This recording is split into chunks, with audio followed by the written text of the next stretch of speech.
Hello and welcome to Hysteria. I'm Erin Ryan.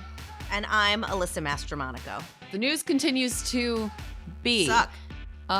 There was a report in the Washington Post, an op-ed in the Washington Post that essentially confirmed that whoever leaked the draft of the SCOTUS opinion striking down Roe v. Wade and Planned Parenthood versus Casey was most likely affiliated with the conservative wing of the court, and that they still have the votes necessary to overturn Roe. That the court continues to be exactly as out of step with the American people as we thought, but bright, tiniest of silver linings, it supports my theory that whoever released the draft was a chaotic person close to one of the five in the majority. Yes, you said that. It was, look, I expect nothing less of these people. Of course they still support it. Nothing scares them or enlightens them.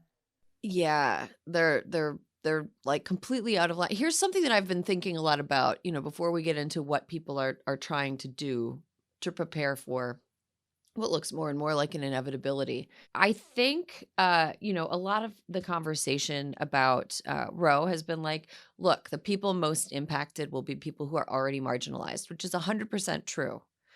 But one thing that I've sort of revisited is this idea that privileged women, mostly white women, higher income women, people in urban centers, people who are more educated, people in blue states, will be fine. You'll still be able to get abortion care. Republicans are bandying about the idea of a 6-week abortion ban federally if they take back Congress and the White House and the Senate. If they ever have the executive and legislative branches again, they're talking about a 6-week federal ban. You will not be fine. You probably won't be fine if that is the case. If you are a person who can get pregnant, or if you are a person who will be in your fertile years, who has a uterus during that time, if you're a woman who can't or shouldn't get pregnant, but there is a possibility that you could face a life-threatening pregnancy that you cannot carry to term, if there's a federal ban, you're not going to be fine. Not going to be fine. You might be able to do a bunch of stuff and then be fine, but let's come at this assuming no, I mean, there will be people who have a higher likelihood of being okay, quote unquote, who will be able to sort out a workaround. Right. But the thing is, I think that breeds a little bit of complacency among people who are empowered enough to speak out now. I think that it is an important thing to point out that women of color, especially Black women, are the first people harmed by policies that make abortion care less safe and less accessible. I think it's very important to acknowledge that. But I also think that we shouldn't be drawing lines and saying but look, women in blue cities, you'll be fine. Will you? Don't know. I mean, look, there's a lot still that's undetermined. One of our listeners sent some notes, which I appreciate, listeners. When you have very constructive feedback, it's always helpful. That Plan B could be a problem. Dealing with women in the hospital who are coming in for rape kits, who have been raped. All of the trappings, and I have asked for more articles on this because I think it's interesting and important. But there are so many things that haven't been considered in terms of what this really, really will be like if enacted. Right. And another thing, IVF. Totally. IVF. I mean, if a fertilized embryo, because that's what a 6-week abortion ban is, it's not even a fetus yet. I think it's Correct. At week 8, it goes from being characterized as an embryo to characterized as a fetus. And we've also let the quote unquote, I'll just say the anti-abortion side dictate imagery around fetal development, because all of the pictures that they show of oh, this is a 7-week-old fetus. No, it's fucking not. Those things are very scary looking. First of all, they look like tadpoles. They don't have any arms or legs and they're so tiny. And to imagine that has an 8-week-old fetus. Sorry, I just made that distinction and then spoke back. That's how total I think the right-wing hijacking of conversations around human gestation have become.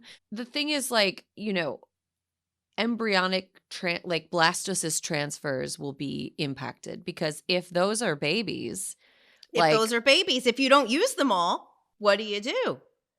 Is that abortion if you don't use all of your fertilized embryos? I mean, if you ask a pro-life person if a fertility clinic was on fire and there was a 2-year-old child trapped inside and you had a choice between saving a tray of 1,000 embryos or the 2-year-old child, which one would you save?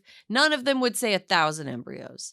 If they did, There's something fucking that wrong is with you. literally disqualifying as But that's a human. But that's the thing. If a fertilized embryo is the same as a human child, then the choice should be 1,000, like 1,000 frozen embryos, like, Right. So I don't know. It's just Unrelated to this, but in the same vein, can we stop talking about rape and incest? Isn't incest rape? Yeah. I'm Yeah. just saying. Let's just make some small changes to the convo and let's start here. Right. Yeah, it's all ick. And I don't even know. I was thinking I had an idea, maybe like a galaxy brain idea. I for love when you have us. galaxy brain. Could we start a religion? Could we start Listen, I don't have religion, so I'm open, baby. Well, we just need to make up a god and be like, this is our sincerely held belief, and have part of our religion be like, everyone gets to have equal access to abortion as they deem appropriate. Like, would it be smart if our god was just Mercury in retrograde? I mean, maybe we could. It doesn't need to. It could be like, it could be a tube of red lipstick for all we care. It's just, it doesn't. We just need to say it's our sincerely held religious belief. Here's something. I have more sincerely held beliefs when it comes to bodily autonomy than I ever did about like tenets of the Catholicism I was raised with. Well, and Erin, like when people talk about like deeply held religious beliefs, they're not talking about all religions. Abortion is not fucking illegal in Judaism. Isn't it the moral choice? Yes. Yes. Yeah. If the life of the mother, specifically if the life of the mother is in jeopardy, you're supposed to get an abortion. In Islam, I do not believe that there's anything wrong with abortion. And so we're talking about a fraction of religions who've got beef with abortion. And it's all kind of made up too, because like there's stuff in the Bible where it kind of differentiates between the life of a pregnant person, of a woman, and the life of a gestating fetus or an embryo. Mm-hmm. Yeah, anyway, let's start a religion. I think that we're gonna meet on Thursdays, I guess, because this is It's my favorite day of the week. Thursday mornings, we'll meet, and we sincerely hold the belief that this is fucking bullshit. That's our sincerely held belief. Let's take this shit to SCOTUS.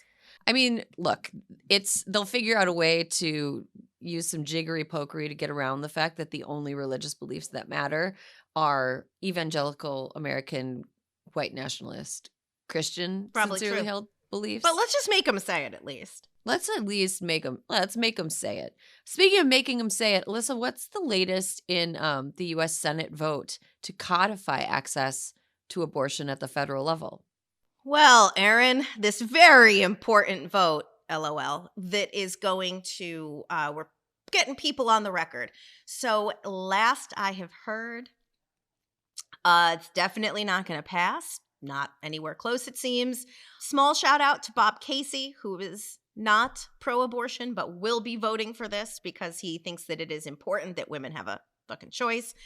That ever, not really confusing, but sort of disappointing Democrat Joe Manchin sounds like he's against it. He's such a douche. I'm sorry. That guy is such a fucking douche. It's like, does he think that the people in West Virginia don't need abortions? I mean, this is the thing I always think. This is where the rubber hits the road with me. It's like, if you're an elected official, are you saying what you believe, or are you representing your constituents? And this is like, I have a hard time thinking he's representing his constituents here, but so the vote will fail. But I guess going into the midterms, we will have it on record who believes in what. And none of it's shocking. So, all the chit chat and pomp around this is, kind of falls flat for me. I'm sorry. Yeah. Here's something that I realized with a sinking feeling when you and I were first texting about this, and you were very like, oh, why are we doing this vote? And I was like, I don't know, maybe, whatever. If the Supreme Court rules as it appears it's going to rule, and it overturns Roe and overturns Casey and makes it basically just a total fucking chaotic circus-ass free-for-all among America's most tedious morons who are elected state officials, I just had this like flash of just endless year after year fundraising off of the fear of federal, like, abortion being banned, or we must ban abortion, we must not ban abortion. And this is just going to be the like money-raising pissing contest that both major parties, and I'm like, oh, yeah. It is funny that you say that, because last week, it was last week, right? It's been a lifetime. But when it leaked, years ago, when it leaked, and Erin, I won't name check them here, but I will never forget all the people, Democrats, who are like barely up for reelection, barely have races, that are like, help protect Roe and donate right now. Shameful. Shameful. If you, in that moment, and for the weeks that come, if you're an elected official with a huge platform and you're not in a close race, you should be using your platform to help like the Yellowhammer Fund and NARAL and people who are helping women who need actual help get the help that they need. And so I could not agree with you more. I can't handle this once every 2 years being like, oh, well, I better throw money at this. Otherwise 73 million people lose the right to what happens inside their own bodies. Like, I can't, I cannot. And like, I'm saying this to Democrats and Republicans. I just cannot. It is so unfucking cool that bodies would be, human bodies are now like fundraising tools. It's just fucking shameless. What we need to do is like what is right by the American people and actually codify Roe, or, somehow once we have a different Supreme Court, I don't know, will we live to see the day? Once we have a different Supreme Court, have somebody mount a challenge to abortion bans in a different way than Roe was argued and win that way. And then this always brings me back. I mean, not just me. I mean, I'm not a fucking genius here. But it's like, I don't know, at some point, do we really got to go back deep into the ERA? Like, maybe are we there? Are we there where this is like potentially the only thing that's going to help? I enjoyed Strict Scrutiny's conversation on this. If listeners want to hear more, definitely listen to that Crooked Media pod, because it's been super enlightening to me too. Although sometimes I'm just like, oh, I'm a little lost here. But I always tell you when we talk about the court, I always get a little dyslexic or something. I can't always understand. It's just like, it's like watching someone play Settlers of Catan and you're like, I don't understand the rules of this game. This feels very complicated. Anyway, thanks to the sacredness of the filibuster, it seems that we have we have nary the votes nor the ability to change the way that the federal government is gunked up. So the casualties of that are your rights, my rights, the rights of anybody who could at any point get pregnant. I have one more quick proposal. So start our own religion. That's proposal A. And proposal B. So we talked about coming last week, right? I wanted yes, a male ejaculate. I wanted to add a little bit to that proposal. I think that, like, if you're truly pro-life, if you're truly anti-abortion, because you can't say pro-life, that's like this is like the one thing that they aren't pro making conditions more difficult for life. They're not anyway. If you're anti-abortion, the only way to really prevent abortions is to prevent men from ejaculating into a person who could get pregnant, into a woman. So that's the only way to prevent unwanted pregnancy, right? Because like if you just put a bunch of people with uteruses in a field and had us like run around frolicking, eating clover and like complimenting each other's manicures, nobody would get pregnant, right? Like, Right. So I think that I think there should be laws that if you are not financially prepared to support a child, it should be mandatory, and you are somebody that has sex with women or people with uteruses, it should be mandatory that you have a vasectomy. It's reversible. How is that? That should not be controversial. That makes It's not. good sense. 100% of unplanned and unwanted pregnancies are caused by semen. So let's... Problem solved. Right. It's semen. Men are the problem. Seems they right? would be. Use that, like lift that and make that like a ringtone. That's actually like the ringtone that calls everybody to prayer at our church. Semen is the problem. Men are the problem. Semen is the problem. That's not the episode title. I wish it could be, but it's not going to be. Okay. Any protections at the state level that you think, Alyssa, will be particularly helpful? I think all the ones that the states are enacting are helpful. I think that this is important because I have read so many stories and so many people who were escorts, who would help people who needed abortions get to the clinic, have been telling their stories on Twitter, and it has blown my brain apart. How disgusting, how violent, how invasive these people are who protest outside of places where people secure abortions. And Colorado, Massachusetts, Montana, and Maine have established a bubble zone that limits protests near the doors of a medical clinic, which, like, at a minimum, I mean, just feels like, how can everybody not do this? Like, we really can't, I don't know, we can't get on board with that. But no, lots of states, quite a few states are enacting laws that will protect Roe. You know, most of the states that you would expect, not a lot of shockers. Texas isn't leading places down south, not really leading the charge. But no, I mean, I'm glad that they're taking it seriously.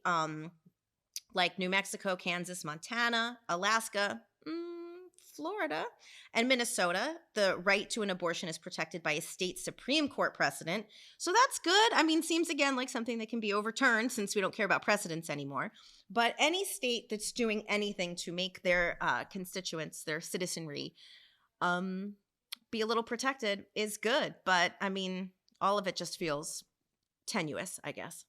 Yep, it's all very tenuous, and I think it's very important. Look, I know that we're all anxious, and we've been anxious for, I don't know. I think that the millennial generation has been anxious since 9/11. But, you know, just we've been at a heightened state of anxiety since the Trump years.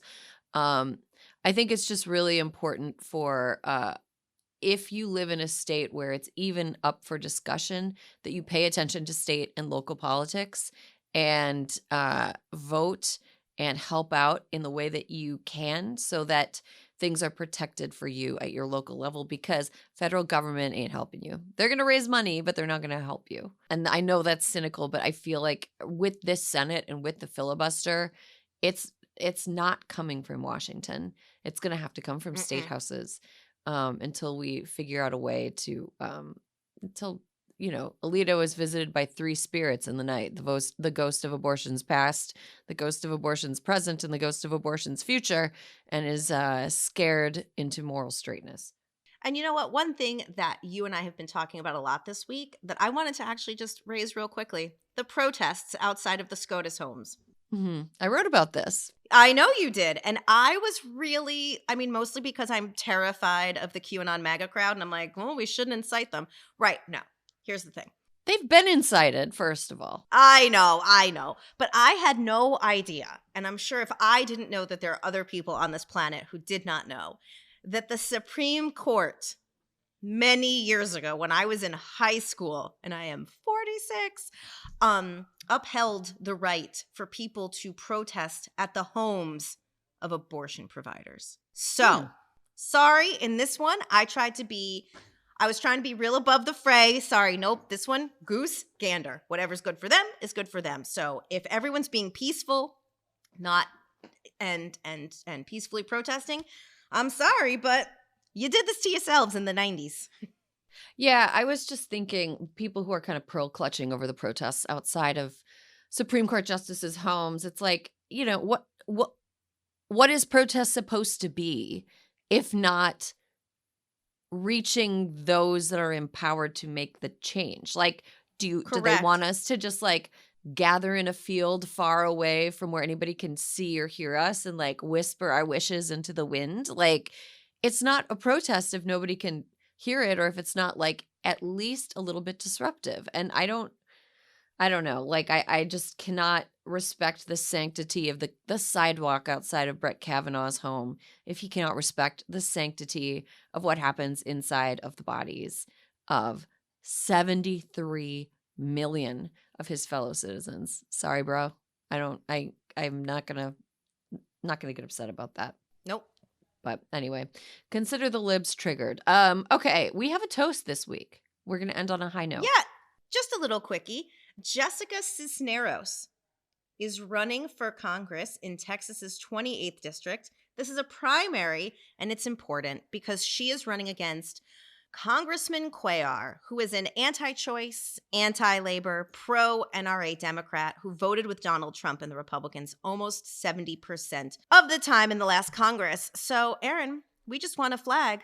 Early voting takes place May 16th to the 20th, and the Texas primary runoff is Tuesday, May 24th, and we are sending all the vibes to Jessica. Yeah, I'm sending all the vibes. We are at the part where we talk about what we're feeling petty about this week. Michaela, do you want to start us off? What are you feeling petty about this week? So I'm in New York City right now where I don't live, but I really love it. And what I love about it is I think I've already dropped 55 pounds just walking to do things, not to set aside time to exercise, but to actually just go from A to B. So it's a very wonderful place for me. And what I love most about it is I just look, do a lot of people watching, and I like to see what the latest fashions are. And the latest fashions are everything. Everything is fashion right now. And it's also everything that I packed up and gave away 15, 20 years ago. So like everything that I don't have in my closet has lime anymore. green made a comeback? Yeah, especially now that we're protesting abortion. Oh yeah, majorly. Rights. So abortion bans, I should say. So here's the thing. I'm doing so much walking that I need a better sneaker than what I got because I'm getting shin splints. And I have been on the quest for the perfect sneaker. And I can't tell you how upsetting women's sneaker colors are. And I'm a half size too small for the men's smallest sneaker. And so I am regulated. I have to go over to these women's selection, and it's, why? Is there not a dark navy blue and white with a, little pop of yellow sneaker? Why is it lavender and lime and coral? Why? Why can't I have a bold color of a shoe that's not going to make my stomach turn? Why do I have to look like My Little Pony on my feet? I'm a grown lady. I want a good sneaker. I found a great sneaker, by the way. I'm not in the business of sponsoring them, but I did find a great sneaker. But I'm so sad because I'm like, can I just have the men's colors, please? And every single guy at every single store says that is the number one thing I hear constantly, no matter what the brand is. How is this not reached the marketing heads? How? This is the number one complaint that women have about sneakers. The end. Yeah, that's a good question. I blame Instagram. I think they're like, oh, all the baddies are wearing the bright pink ones, so all the girlies are gonna want it. It's like, no. Like, can we stop pretending there's one aesthetic? Can we We're stop? not a monolith. There's a billion We aesthetics. women. Just give us the I mean, choices. doing a navy is never wrong. Right. Yeah. Give us a classic choice. Give me white, black, At least navy. one. give me what you think is a bold look for the men, because that's the color scheme that I want. It's just that's the color scheme that I Sure. want. I don't like it, you guys. I just feel like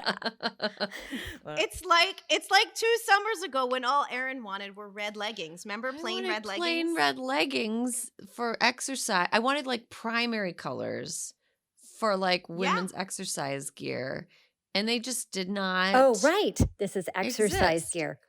Yeah, so it's Yeah. in sneakers. It's in sneakerland too, and I mean, just be better. Just do better, sneakers. Do better. Yeah, I agree. Hard agree. Akilah, what are you feeling petty about this week? Okay, so this week I'm feeling petty. I went to a CVS, and well, I'll say that something else happened there. Somebody hit my car while I was in the parking Oh. lot, so that was shitty. And so I would say like leave a note, asshole, but it's fine. Ugh. In any case, the thing that I feel petty about at the CVS, and this is, Walgreens or pretty much anywhere where you have to like physically use a card to pay in one of those machines, is that they always ask you to donate to something kind of random. They're like, the men's eyebrows, are you like interested in like saying anything? And then I just say no, and the person always looks at me like judgy. And what pisses me off, the thing that I'm petty about, is like, if I say yes, if I round up for men's eyebrows or whatever the fuck, like I don't get that charitable donation on my taxes. That giant corporation does. So they're like, we give so much money every year to this, that, and the other. And I'm like, no, I do. Like when I buy my prescriptions, I'm paying for that. We're all paying for that. So I'm like, I'm more about direct action. And I think if you like actually believe in a charity, or there's something you are passionate about, or even just like have like $5 extra at the end of the month, go find it yourself and donate it yourself. Because our government will not reward you for being nice to people at a CVS. I've never thought about it that way. And the other thing is, like, when they give it, say, oh, do you want to give $1 to help, breast cancer or whatever? It's you giving $1 to CVS. Who knows how much of that dollar actually goes to breast cancer? Like, it doesn't, We'll unless never it says know. 100% We'll never of know. proceeds go. Because they're like, well, there's a processing fee. And it then doesn't there's say that. this fee. Exactly, like, and we need to take our cat. The CEO needs another yacht. So it's like, you know what?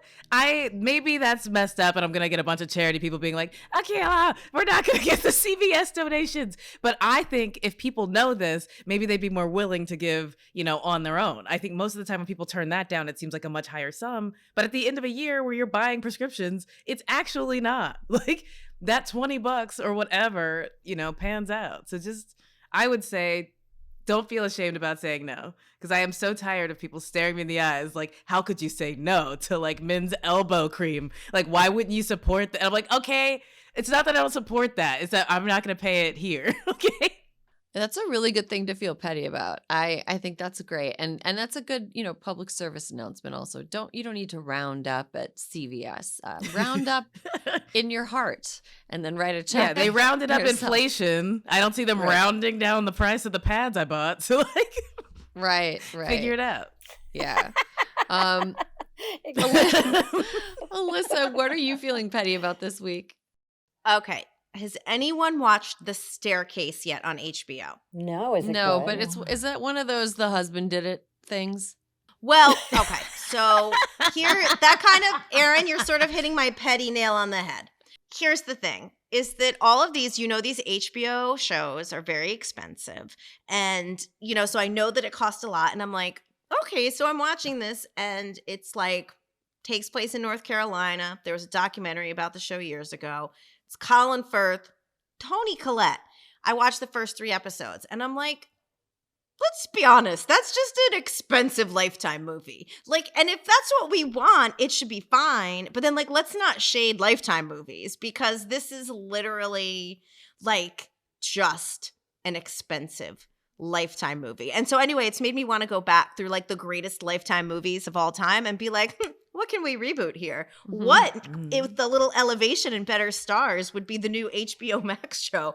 Because it was really like, I mean, it's like I watched it. I'm going to keep watching it, but it's like, it's literally the premise of like probably 35% of Lifetime movies. And those were done sort of like 20 years ago. Like Lifetime's not making this movie now. They made it like 20 years ago. So anyway, that's all. That was really just my petty, is that I just think that like, it's like, let's not be so shitty to Lifetime, because we're really just watching right now expensive Lifetime movie reboots. Have you Yeah. seen Anatomy of a Scandal? It's Lifetime on Lifetime on Lifetime. Like you See? watch it with your jaw on the floor going, what? How dare you?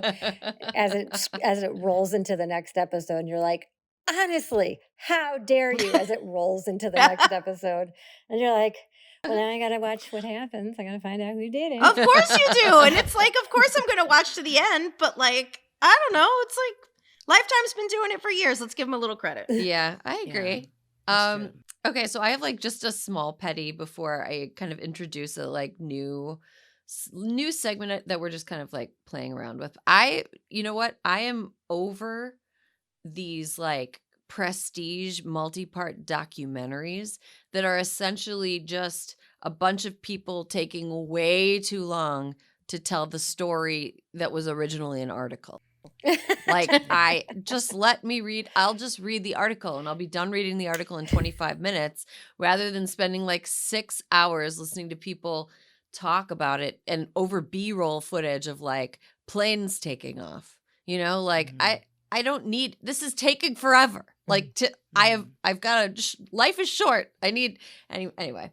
So that's what I feel mildly petty about this week. I also wanted to introduce something, because we were talking about this on our text chain, a segment that we are going to call, if we get enough response from our listeners. Okay. So our listeners are very smart, and no matter what random ass thing that we call out from them, there's always somebody who knows what they're talking about. So what I would like to do is make an appeal to you listeners. And if you know the answer, you have a specific subject matter expertise on this or an opinion that's well informed, please weigh in. Hysteria@crooked.com. So this segment is going to be called Calm Down versus Stay Mad.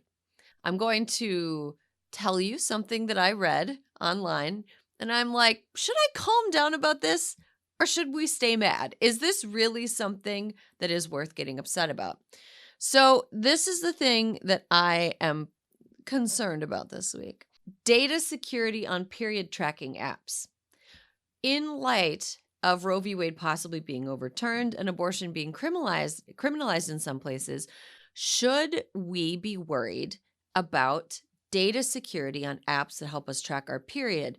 And the assumption is that in a world where abortion is criminal, governments could subpoena these apps and get access to whether or not we maybe had a miscarriage or an abortion. Should we be worried about this? So, listeners with informed opinions on information security, data security, data brokerage, whatever, email us the answer. Should we calm down about this, or should we stay mad about this? Hysteria@crooked.com. And if we get sufficient answers, we'll have a conversation about that on next week's show. Okay, that's all the time we have this week. Michaela and Akilah, thank you so much for joining us. Thank you. So happy you Having guys me. were both here.